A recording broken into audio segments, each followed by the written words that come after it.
there are 20 tools, if you remember, and this first one is fascinating. How many in here spend 100% of their, with all of their clients, 100% of the time, they ask the client for feedback?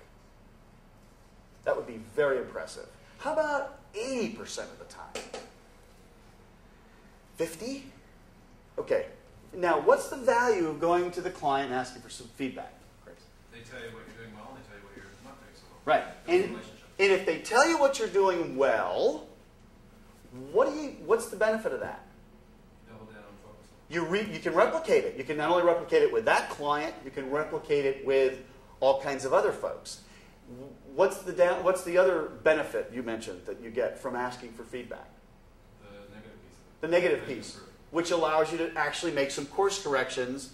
How many in here have actually had a client sort of quietly fire you? Anyone ever had that experience? That's a result.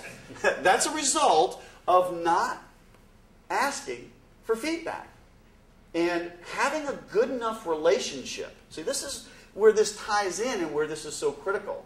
Is if I don't have a really good relationship with Chris and I say, "Hey, Chris, how am I doing?" He might mumble something and say, you know, "You're doing fine," or maybe he doesn't. Maybe he says, "Well, you know, you can do better over here," but he doesn't really completely convey just how much I might be dropping the ball. And I can't correct a service failure that I don't know about. And so this feedback piece, if I could wave a magic wand so that Peter starts to see unbelievable results throughout the entire private client services, wave the magic wand, it would be everyone in this room or on the replay consistently starts asking clients for feedback. Now, that can take a lot of different forms. I'm going to suggest a few questions that you might ask that are up there on the screen. But I don't really, again, I don't want anyone to get so tied into thinking, well, can't use that question. Okay, refashion the question so that it works for you. Now, as Peter said, I usually coach people. And so we get into a one-on-one meeting, and if you say, look, this version of it doesn't work, we literally help you craft something that does. But there's two versions of this. One, really there's three questions, but two are really the feedback questions. The first question I would suggest you get in the habit of asking, and as you go through the session today, think of specific people you can try this with. Is there a client right now you could try this with? But think of asking them this question. What is it you like about the service or the work that we've done for you or performed for you to this point? What is it you like most? Now, some feel like that's fishing for compliments. But to Chris's point, you want to figure out what you're doing well so that you can do it more with not only that client and others. You want to ask this question on a regular basis. Then on the flip side, a lot of us sit there and assume, okay, well, then I ought to ask, what don't you like? And actually, I want you to change the language to, is there anything we can do differently to be even more helpful to you, to be even, of better service to you? What that does is there's a natural human tendency to not judge. So when you ask somebody, what could I do differently, it's sort of removing it a little bit or one step from a judgment arena, making it a little bit more likely that someone might answer it. So if I were to say to Peter, Peter, what do you like about your spouse? He'd probably go on and on and on. If I said to Peter, what don't you like about your spouse? He's a very smart guy. He's not going to answer that question. But if I said, Peter, is there anything you can think of you'd like your spouse to do differently? He is at least more likely to answer that question. He still may not. He's a smart guy. He still may not answer it. But do you see where I'm going? So what it does is that it makes the question at least more likely to get answered. One of the things, one of the benefits, one of the values of being a coach for 20 years, I've been doing this for 20 years, is you just start to see what the probabilities are of things working. It's never, this is right, this is wrong. Never. You can have the most assertive, aggressive personality, and it will work with certain personalities. You can have a really, really mild personality and be very ineffective with aggressive personalities. It's all a matter of probability.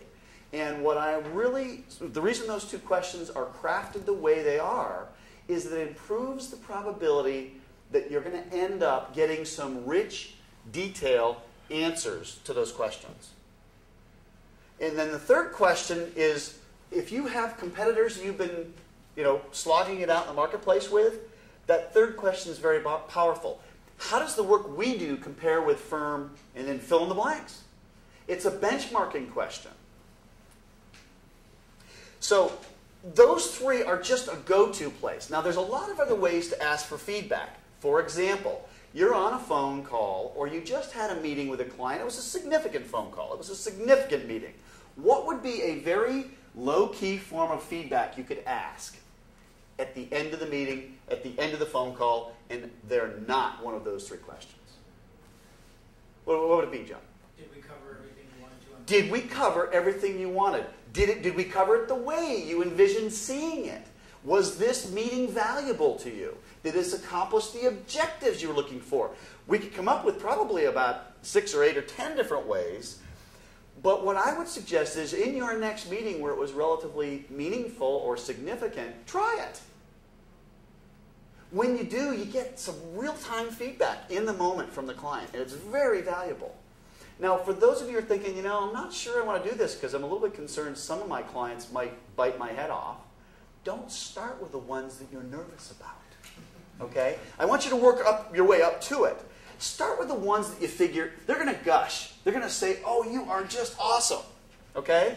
But I would say as an action plan for today, and I would actually challenge all of you, both in the replay and in today's program, write down the name of a client that you would be comfortable trying this with in the next couple of days. And again, put a time frame on it. If you don't put a time frame on it, we'll get into this about systems. If you don't have a time frame on it, it's just some vague promise that's probably not likely to happen. Does that make sense to everybody? So try that. Yes, ma'am. Vanessa. So I think most people in the room here would know we have a client feedback process that actually touches on some of these questions. I would say there's a benefit to question number 3 that we've recently started asking. It gives you insight as to which other providers, professional services providers and others are doing work for your client. Yes. That you wouldn't necessarily already know. Right. The other thing is, going back to what you said at the beginning, is when you ask clients for feedback, it just makes them feel important. Yes. So it's a benefit to them, Yes. and it strengthens the relationship. We have oodles of quotes from our clients and just are so happy having been asked.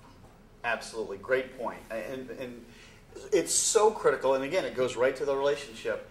If you want to convey to the client that you care, asking feedback is a very powerful tool for doing that. So thank you. Great point. And even better if you pay attention to what the feedback is and correct. Actually, let me just make one comment about that, because here's the danger of the road I'm asking you to go down. If you ask for feedback and then don't do anything based on the feedback when it's justified, then the way I would describe it is before your client suspected you didn't care. Once you ask for the feedback and you do nothing, they now know you don't care. So you really don't want to dip your toe in this water unless you're prepared to follow through. In a very high percentage of cases, certainly with the clients that really like you, you're just going to hear lots of positive feedback. You can't replicate it if you don't hear the feedback. You can't say what the other clients are going to decide on. But it really is something you want to be careful. If you're going to ask for feedback, be prepared to act on it. So that's tool number 1.